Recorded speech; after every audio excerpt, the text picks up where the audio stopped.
Story 1. Walking around London holding a salmon. In violation of Section 32 of the Salmon Act, 1986, which is headed, Handling Salmon in Suspicious Circumstances. Section 32 of the Salmon Act, 1986, is a provision that deals with the handling of salmon in suspicious circumstances. The section states that a person commits an offense if they receive or dispose of any salmon in circumstances where they either know or have reasonable grounds to suspect that the fish has been taken or dealt with in contravention of any provision of the Salmon and Freshwater Fisheries Act 1975 or any regulation made under it. The offense under Section 32 is a criminal offense and is punishable by a fine or imprisonment, or both. The section is aimed at preventing the illegal taking and dealing of salmon, which can have a serious impact on the populations of these fish and the environment they inhabit. The provision highlights the importance of responsible fishing practices and the need to ensure that salmon populations are protected and managed sustainably. It also serves as a deterrent against those who may engage in illegal fishing practices, and helps to ensure that those who do engage in such practices are held accountable for their actions. Story 2. Tearing the tag off of a mattress, if you don't buy it. I know it seems stupid, but as someone working for a retailer that carries mattresses, I'd legit rather you steal one than rip a tag off and leave it.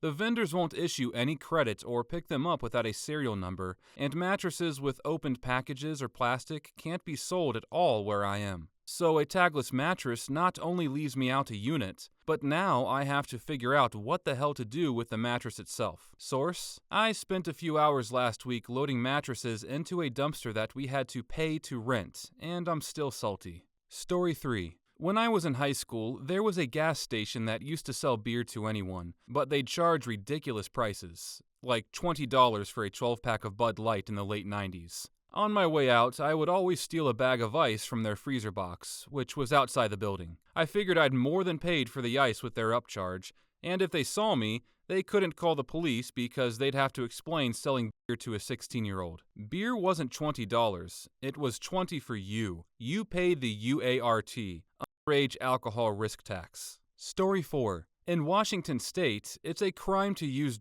drug paraphernalia to process or prepare a controlled substance that is not yours. So if you use a pill splitter to help your grandparent take their cancer medications, then there is an argument that you violated RCW 69.50.512. Not sure if it's the smallest, but it is super f***ed. Story 5. Google blue, bizarre, or strange laws in your state and you'll see. In this case, it's illegal to give oral sex in Missouri, so the smallest crime one could theoretically commit would be to suck your dick. Story 6. Jaywalking. At least in California, the written law is very specific, and you basically have to be actively blocking traffic on a major road or highway to break it. This doesn't stop the police from using it as an excuse to harass and intimidate people, much like laws about loitering or vagrancy. Story 7. I accidentally shoplifted items at a store. I applied for a job there a few days earlier. I noticed my mistake when I checked the bottom of the cart. Went back inside, paid the rest, and went home. The next day, I got a call for an interview and got the job. Worked there for many years. Loved it. Moving up really fast. I am on short-term disability for cancer treatment, but I hope I return back soon. Story 8. Pick up a bald eagle feather. Illegal. Illegal to possess any part of an American bald eagle. So if you found an errant feather or one on the ground and simply picked it up, you have technically broken the law. Note: this does not apply to a couple of Native American tribes as they are allowed to use eagle parts, usually recovered from already dead eagles, in their religious ceremonies or something like that. Story 9. Speeding by 6.671458 times 10 to 149 miles per hour. I'm not a physicist, but I believe this should be the smallest measurable amount of speed difference possible in this universe if you start now. At that speed, you would travel one Planck length in the time between now and the heat death of the universe, assuming no time dilation. Smaller speed differences are technically possible, but would not yield a measurably different result from either this difference or no difference whatsoever. Story 10. It's illegal to take any volcanic rock from Hawaii Volcanoes National Park. One of the park's roads is covered in a dry riverbed of volcanic rock, and there are small bits of fresh volcanic rock everywhere. But if you take a single piece as a keepsake, you've committed a federal crime. Story 11. Being homeless. I believe that's illegal in the US except for 2 or 3 states. It's also illegal to donate food in Houston without a permit. In many states, it's illegal to reuse things from garbage bins, including food, even if it's perfectly safe and you don't make a mess. It's illegal to busk, beg, or ask for help or supplies in Texas. Also, interestingly, indecent exposure in Texas is only a crime if it's intended to arouse yourself or others. Story 12. Probably public intoxication here. Unless you did other stuff, the fine is the same as bail, $135. So when you pay to get out of jail, the case is basically completed. It's the only crime I know of like that. This is city dependent though in my state. Story 13. Maybe not smallest, but smallest thing relevant. I have a good one. Not that I'm proud of it. Got a DUI at 0.42%. Flipped my parents' truck off of a road. Along with the 3 to 4 actual charges for being absolutely insane and dangerous, they tagged on a $1,000 misdemeanor because I had damaged public property. The truck slid upside down within the property limits of a water treatment facility. Obviously, I had a lot more going on. I wasn't in a position to argue anything, let alone another grand to tag on my shit show of a life. For whatever reason, my public defender was a decent person and mad at the system for punishing obviously super depressed people. They just dropped that charge and one of the higher misdemeanors for leaving the lane. Argued for me that obviously the DUI was the criminal charge and I needed help, not shit all over. That sticks with me in the moment someone stood up for me when I absolutely didn't deserve it. I'm sad it seems totally inappropriate to be friends with your public servants. She was incredibly nice to me when I needed it. Story 14. You asked about the smallest, so I'm going to go with embedding a small silicone Trojan into a computer chip. Could be within a CPU or a networking chip or a graphics chip, whatever. This little rogue logic block could wreak havoc from a data security standpoint, but could be 1/8 of a square millimeter in size, or smaller. Hard to detect due to its tightness and totally legal. This may be the smallest illegal thing I can think of at the moment. This kind of thing is why there's so much digital and physical security at silicon foundries, and one of those things that keeps security architects up at night. Story 15.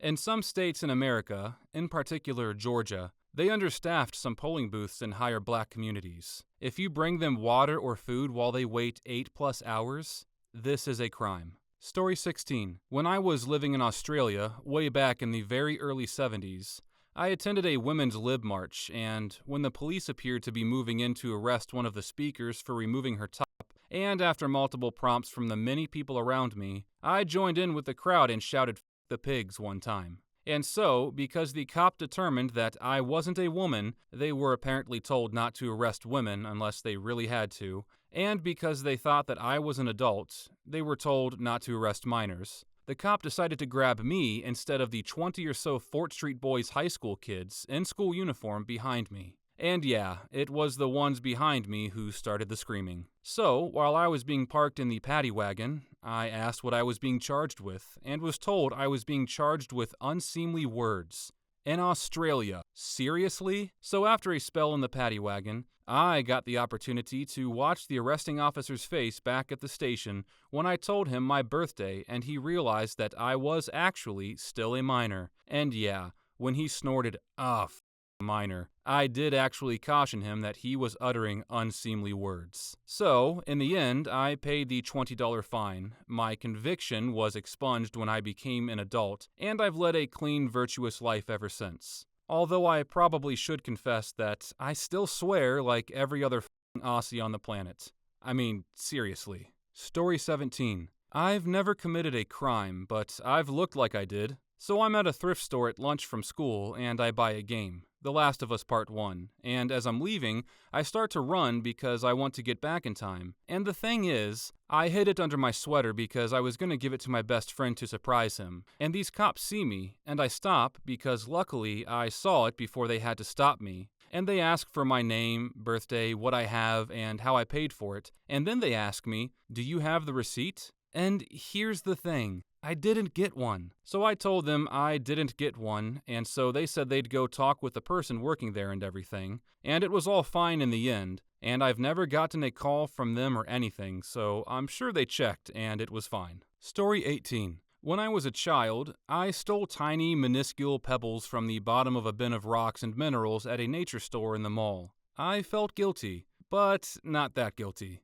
Why does the mall own these rocks? They belong in nature, or my pocket, where I can appreciate them. I grew up and had a spiritual awakening, and now I'm super into crystals. Story 19. In my town, there was a law passed in the 1870s that makes it illegal to profanely swear using the name of God, Jesus Christ, or the Holy Ghost in any building where citizens gather for the transaction of business. While it wouldn't be enforceable nowadays, to my knowledge it has never been rescinded, so technically illegal. Story 20. Loitering, but I have a small story. When I was maybe 8 or 9, I walked into my local CVS with my mom and brother, and at the time I played a lot of Roblox, since I didn't know actual video games existed. I wanted Robux because, well, just look at my account from the time. It got hacked because I fell for a scam a few weeks ago after this thing. It was called Kill33888. I know, I was so edgy and cool. So I wanted some Robux because I had none, but spotted a gift card in the CVS.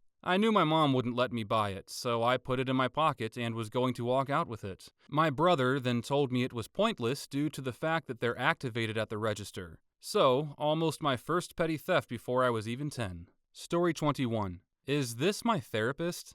Is she waiting for me to go off on Reddit about jaywalking? Fine. It's the smallest crime to commit, but 15 years ago, my friend got hit by a car while jaywalking and he got a ticket for $500. Literally, if you don't want to get hit by a car and be responsible for it, just use the f***ing crosswalk. It's the most preventable crime, but honestly, it's the only way pedestrians have the right of way. Story 22. When I was 13 years old, my brother, while he was smoking, offered me one, but I refused. But he said it was nothing, or it was just the first time, and eventually got me to do it. When I put the cigarette in my mouth, I just sucked it without inhaling it, so I was completely fine. After that, I just blew the smoke out of my mouth. But I guess a 13-year-old kid putting a cigarette in his mouth is still illegal. I still don't smoke, by the way. Story 23. Spending change that you found on the ground without going through the proper procedures to acquire ownership of this found property is theft. In most states, you are required to turn over any salvage or found property to the authorities, where it is to be held for up to 90 days. During that time, you must make substantial effort to locate the original owner,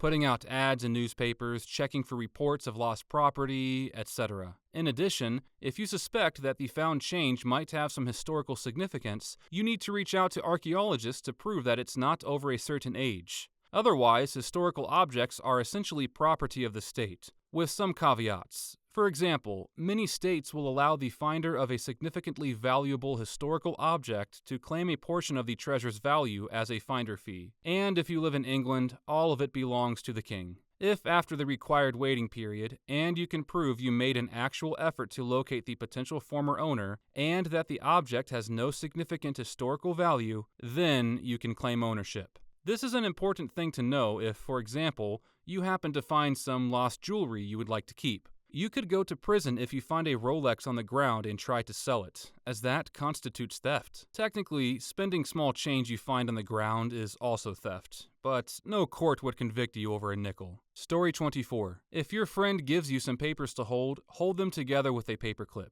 You take them and smile. Then your friend's attention is diverted and you idly toy with the paperclip, testing its tolerance to snap back. But then your exuberance gets the better of you and you twang it out of shape. You panic, looking to your friend who is just concluding their business, and they turn to you, hand stretched out, and you hand back to them the sheaf of papers and the twisted paperclip. There is nothing you can say. That is the smallest crime. Story 25. I got away with trespassing, B&E, arson, graffiti, and damage to personal belongings. I was 14, I think. It was an abandoned house anyways, but my friends and I turned it into a clubhouse. We burned Ready Bears in the shower, put carpet on the walls, bed rails through the walls, spray painted the rooms, brought toys, pop, and chips to hang out. But all stopped when neighbors reported breaking windows. Cops caught us weeks later, needed video evidence of us going in and out. 2 friends got busted and ratted me out. Went in and got told about my charges, but all were dropped because the homeowner was behind 12 years on taxes. So the city took it back over and nothing happened to me. Lucky me. Story 26. Attempted disorderly conduct disturbing the peace would be a great one. Tried to get too rowdy, but nobody noticed. I once negotiated a plea deal for a guy to plead to attempted assault. Theory was he tried to create a fear of imminent harm, but failed to scare the victim. Maximum 6 weeks in our jurisdiction, which was the lowest possible jail time combination I could think of. Attempts just have the punishment for whatever the charge was, and assault in that state functioned as attempted battery. Judge didn't think it was as funny as the lawyers did, but took the plea. Story 27. Probably any secondary offense. Things a cop won't stop you for, but will cite you for if you're stopped for bigger crimes. Things like over-tinting windows, etc. Alternatively, crimes that you'll receive a warning for, like noise ordinances. I worked the night shift as a cop in Hawaii. Half of the time I was responding to loud complaints. Nobody I worked with ever cited anyone for that. If I had to pick one, stay in a public park 5 seconds after it's officially closed. Story 28. If you live in Rock Fall, Illinois, parking your car on your own yard that you pay taxes for is illegal. Used to live next to the mayor in 2012. He called the cops on my mom for using her own yard to park her car as we were getting a new roof. My sister and I ended up calling the cops on him for not having a boat tarp on his boat. Yes, we looked up our city laws just to be as petty as him. Safe to say, Mom didn't vote for him again, and he ended up having to shell out some big money for a special boat in his yard. Story 29. Stealing cotton seeds from a cotton farm. When it's harvesting season, and if no one is around, you can steal some seeds and get away with it. You can do this with other plants as well in different locations. As you can imagine, I have done something similar a couple of times, and I have successfully gotten away with it. Note, some seeds, as in 10 or 20 depending on the crop. Plant them in the ground during the growing season for said crop, and then you have an illegal crop that no one knows about. Illegal because it's genetically modified and has a patent on it. So yeah, free GMO crops in a way. Story 30. Okay, it's not a crime, just something I was asked by an officer. It was the 4th of July. We lived outside the city, so we started shooting fireworks. We lived next to this old white lady, a fun killer. She called the cops on us. The thing is, the cops came and rolled up to us,